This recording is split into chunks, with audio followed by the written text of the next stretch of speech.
Ever wonder why you're still broke despite all of your crazy efforts that you've been putting in? You might be sabotaging your own financial success and strategies if you're doing any of these 10 bad money habits. I know that I'm guilty of doing all of them. I know, I'm confessing today, people, okay? But guess what? I'm not doing them anymore. Stay tuned, because by the end of this video, you'll know exactly what's holding you back and how to turn things around. So let's dive in and break free from these financial traps. But first, this is Money Habits. I'm your host, Dr. Stephanie Aldrich, and I like to talk about habits and money that can help improve your life. If you're new to the channel and like this video, please hit the subscribe button down below and stay till the end so you can see how many of these bad habits you can eliminate to start squashing your success. Before we get started though, I wanted to tell you that if you notice right up here, right up there, I just finished my 10th book. It's called Powerful Money Habits. Unleash financial freedom. If you want to know how to make more money, how to save it, and how to multiply it to create more wealth in your life, you can get a free electronic copy right now at powerfulmoneyhabits.com. Link is down in the description. Also, I'll be having a free masterclass training on Sunday, August 25th, where I'm going to teach all of, to those that attend, the 3 money moves that you need to make in order to build financial freedom. Again, the link is down below, or you can sign up for the masterclass on the powerfulmoneyhabits.com website. Okay, let's get back to the show. So, credit cards. Now, this is, to me, something that's personally something that I have to deal with, right? I can't be trusted with credit cards. I only have a debit card personally because I can't be trusted. I do have one business card for my practice, but over the years I just found that I can easily rack up debt if I use credit cards. You know, some people, they're more disciplined with it. I get it, but not me. So any of these things that I'm going to talk about are just habits that I myself have found out about myself that, you know, I just can't be trusted. And one thing is credit cards. So an easy solution that I found is I just don't have one.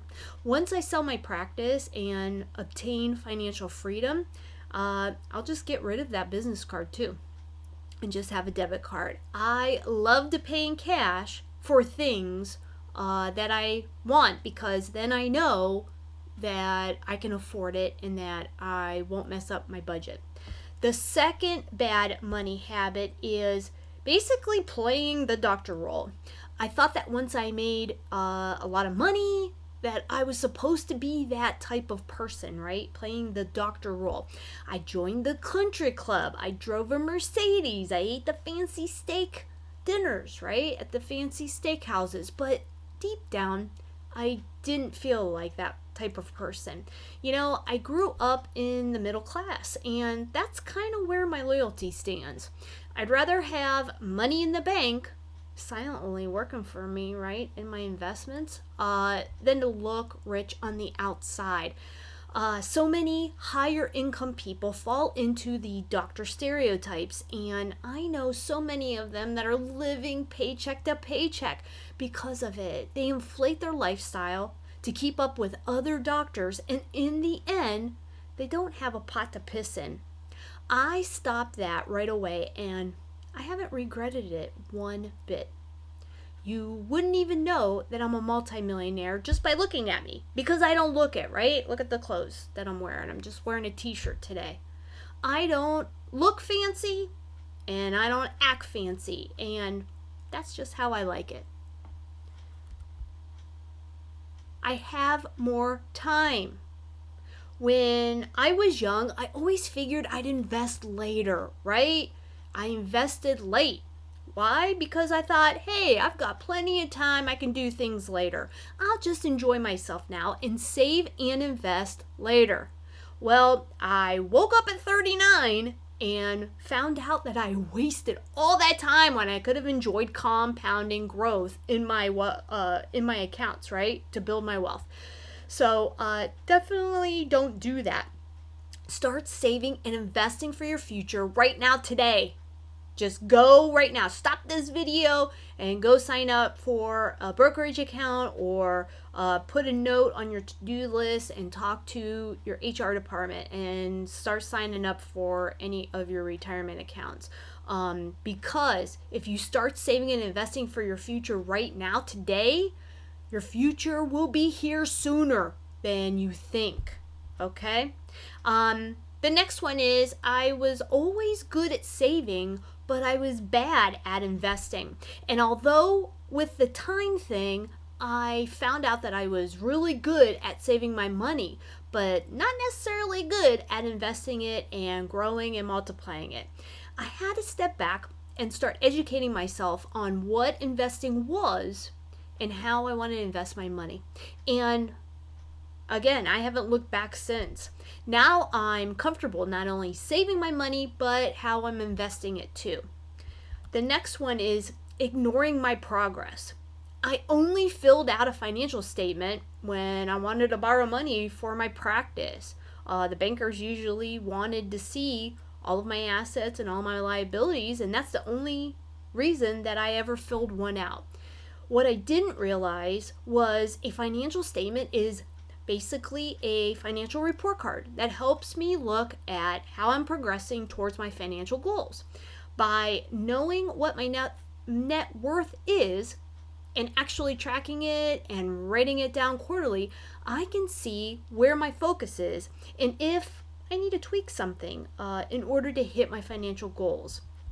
The next one was my attitude. Oh, don't worry, it'll all work out. I thought that, no problem, I'll get to things, I'll eventually have financial freedom, and yeah, it will all work out, but I need to be the one to make it work out.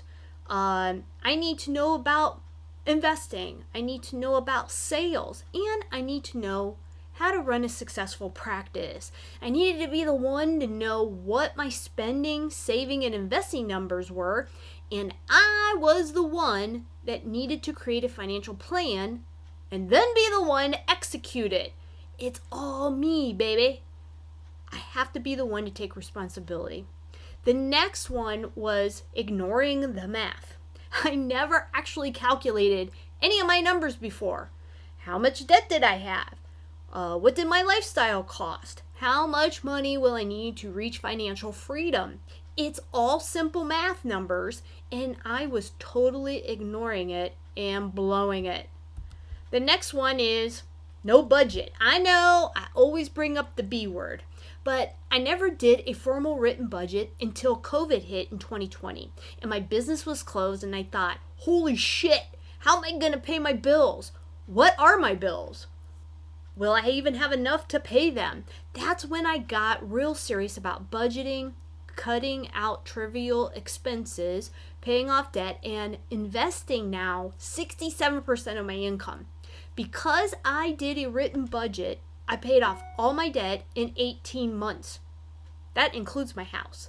That frees up not only my mind from stress and worry, especially since the economy is a little sketchy right now, but it also frees up so much of my hard-earned cash to invest and, of course, have some fun.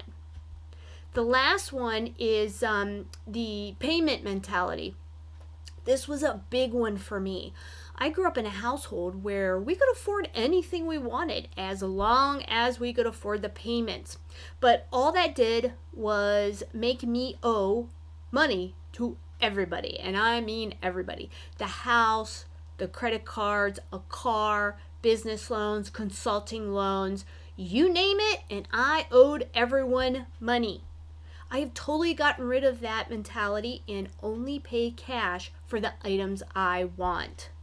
And finally, listening to broke people. I've learned over the years how important it is to listen to the right people, especially for mentorship. If you're fat, why should I listen to you about diet and exercise advice? The same thing goes for money issues. If you're in debt, are broke, and living paycheck to paycheck, why should I listen to any of the financial advice that you dish out? The answer is, I don't. I only listen to people that are walking the walk. If they're making more money than I do, or even better, are financially independent and free, those are the only people that I listen to about money advice. The rest can go fly a kite. That's why I started this channel and spend my time making these videos for you. I do it because I've learned what not to do about money and how to turn it around so I'm not broke anymore, and I can certainly teach you how to do the same thing. So make sure you like and subscribe so you don't miss any videos with content that could literally change the course of your life and your family tree forever. So that's it for the show today. Thanks for watching. Which money habit are you going to change so you can stop being broke? Let me know down in the comments. And until next time, this is Money Habits.